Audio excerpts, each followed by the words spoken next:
know what the problem is with television newscasts? They don't keep score. They don't know history. They don't put anything in context. Oh, tonight we are. Come along. Hello, America. We're a couple of weeks away from this election, and quite honestly, it can't come fast enough for me. I'm going to show you something at 5:30 that will literally make you question whether or not this is even America anymore. And don't miss tomorrow's program. Wow. Now, when I say I can't wait for the election to be over, it's not just because, Democrats make my eyes bleed. No, it's Democrats, Republicans. It's really the whole process that just makes blood shoot out of my eyes. If I see one more black and white commercial with a still shot of an evil opponent, this is Bob Jones. Bob Jones wants to kill old people and babies. My head will literally explode. Now, I know you feel the same, and I don't want to be responsible for making your head explode, so I'm warning you now. Get some duct tape, put it around your head. Won't stop it from exploding, but at least when you get into the hospital, they'll say, oh, were you watching the Glenn Beck program? Yeah. All right, we're stitching people up right in here. Also, I got a little plate of cookies for you and some little juice, because I know last week they took like a gallon of blood from me, and I needed a cookie and some juice. So we'll just have these here, because you're going to need it. Lots of blood loss coming. I want to play a clip of comments made by Nancy Pelosi. And calling them comments is really, I don't know, generous on my part. There are more appropriate words to describe what's coming out of Pelosi's mouth, but I'll let you choose those. Now, there are going to be two clips. I'm going to play them both in their entirety, and then we'll go back and we'll go over the comments one by one. Are you ready? Deep breath. Here's Nancy. All this money is pouring in from special interest. Unidentified, unlimited money from any source, including foreign sources. And why is that? What is it that they want to stop or reverse? Well, one thing that really makes them angry is the fact that we passed the Wall Street Reform Bill. What we said in that bill is never again will the recklessness of some on Wall Street cause joblessness for many on Main Street.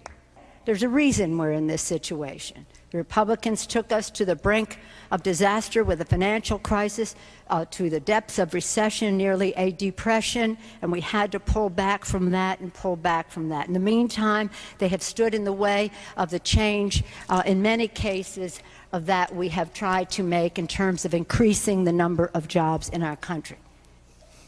That's that. What we want to say is, in this election, let's continue to take America forward.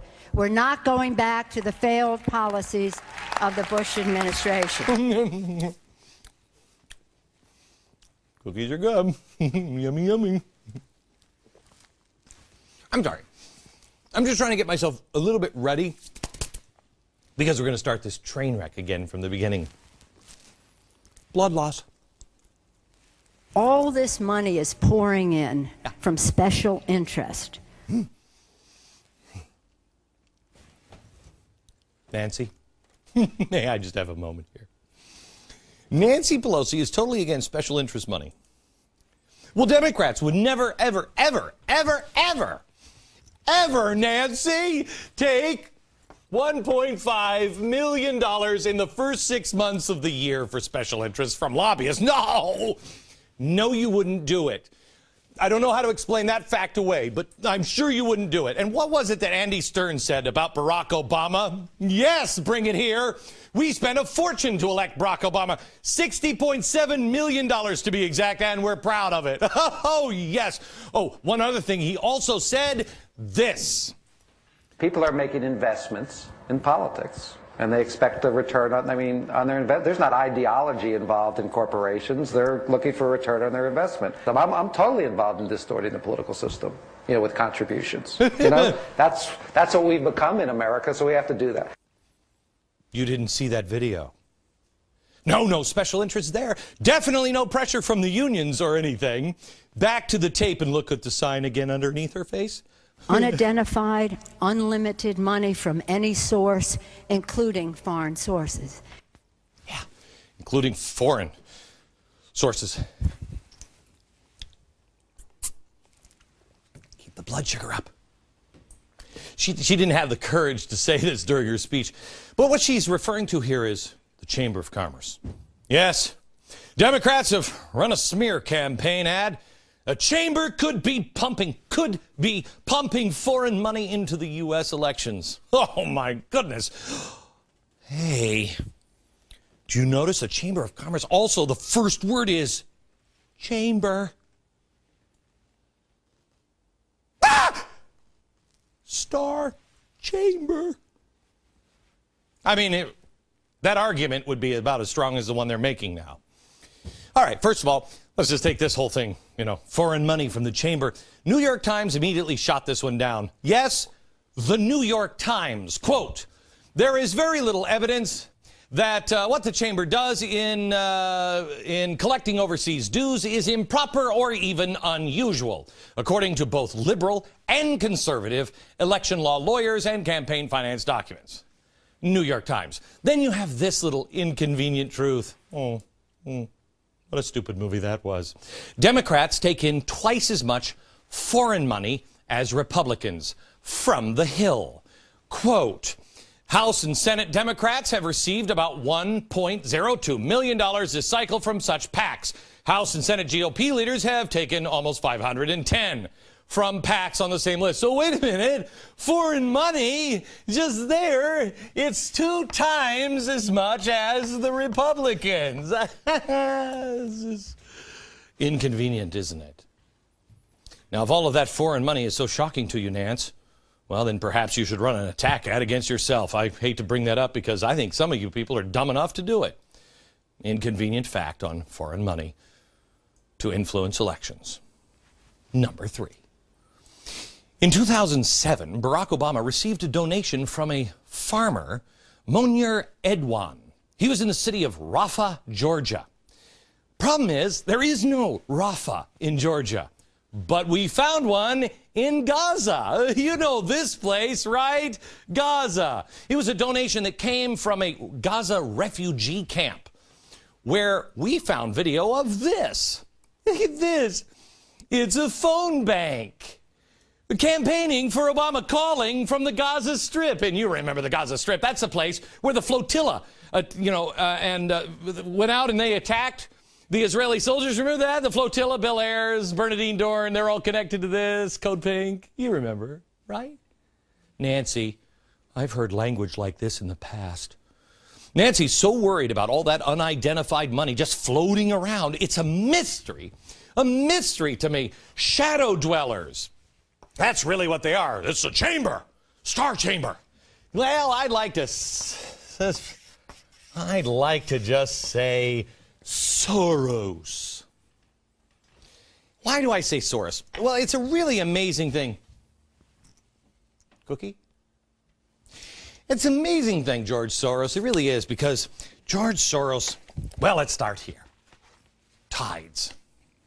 The Tides Foundation. Uh-oh. Did you guys think I wouldn't talk about it anymore? Oh, look who's wrong. Funded by George Soros. That's great. It was originally headed up by this guy, Drummond Pike. Whoa, who's Drummond Pike? Oh, I bet he can write nasty letters. Tides is a group responsible for running anti-capitalist propaganda movies in our schools. We've talked about it. The Story of Stuff. And now, this is for our schools. But of course you can't just indoctrinate people in their schools. You got to do it in churches too. So now they have the story of more stuff, or Let There Be Stuff, or what. It's great. It's great. They also fund groups like Green for All, Van Jones Group, and the Apollo Alliance that wrote the stimulus bill. And they donate money to, Media Matters and Center for American Progress and Acorn. Well, the Acorn Institute, I'm pretty sure that must be an institute for higher learning. Gee, if I only had a brain. And Acorn International. Besides George Soros, I wonder who else is giving to Tides. Wouldn't that be interesting? Wouldn't it be neat if somebody reported on all this unidentified money that must be pouring through to the Tides Foundation? Where does it all come from? Did you know the president's favorite news site, the Huffington Post? Uh-oh. This is probably going to make him sad. Huffington Post probably won't report on this. Why? Well, gee, Wally, they got a new Huffington Post investigative fund. Yeah. It's a journalism venture that seeks to create one of the largest investigative newsrooms in the country.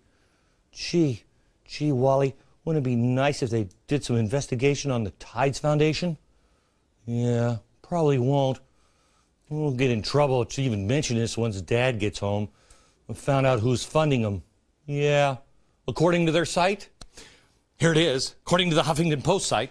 Huffington Post, here it is. Huffington Post Investigative Fund is an independent, nonpartisan venture. We are in the process of creating our own nonprofit institution. While we do so, the Tides Center, a nonprofit incubator, serves as our fiscal sponsor and provides administrative response. Gosh, it's great. Fantastic. Nothing spooky or shadowy about that. Because we know Tides is great. Except that still leaves us with that pesky question, who gives all the money to Tides? You know what we should do? We should go back to Drummond Pike, because he ran the place. It's great. And I bet we could find something, on the Tides, on their own website. There it is, Tides Foundation. Here it is, how you can give. Maintain your privacy. Donors' privacy is protected and anonymity is ensured if you so desire. When you recommend grants through Tides Foundation, a particular grant recommendation or all of your giving can be anonymous. Gee, Wally, that's trouble. Unless you're a dirtbag. Do you remember Dale Rathke? Completely, I don't know why I said dirtbag and thought of him. Anyway, he was caught embezzling $1 million from Acorn. That might have been it. Well, who was there to bail him out? Yes, Drummond Pike from Tides. Now, Drummond tried to make it anonymous, but it didn't work out for him. May I ask Nancy Pelosi, instead of the chamber, why don't you start here? Because that's a pretty good place, don't you think? Really? Better than the Chamber of Commerce? Maybe it's me. Juice box? They won't, because this isn't about the truth. The administration is demonizing places like the Chamber, not because it's an evil place. My father was a member of the Chamber. I mean, he ran a little bakery. Oh, yes. Foreign German pastries, eh? Now it all is beginning to make sense. My dad ran a bakery. That's what he did. I don't agree with everything the Chamber does. Well, there's a few things that really hack me off about the Chamber. But what they do is defend the little guy. Guys like that. Do you know that 96% of U.S. Chamber members are still small businesses with 100 employees or less? What Pelosi and Obama are really looking for here is not some investigation. They're doing smear. They're also trying to change our history, change our conversation, change our traditions. They're trying to make you doubt. They're trying to stir up their base. But here's the most important thing. They want the donor list. Why? Well, they're going to need a cookie, because right now, blood's going to start shooting out of their eyes. Look what the administration has done just to my sponsors. See, my list of who supports me, the commercials. So they have my list. Yeah. We don't have theirs, but they have mine.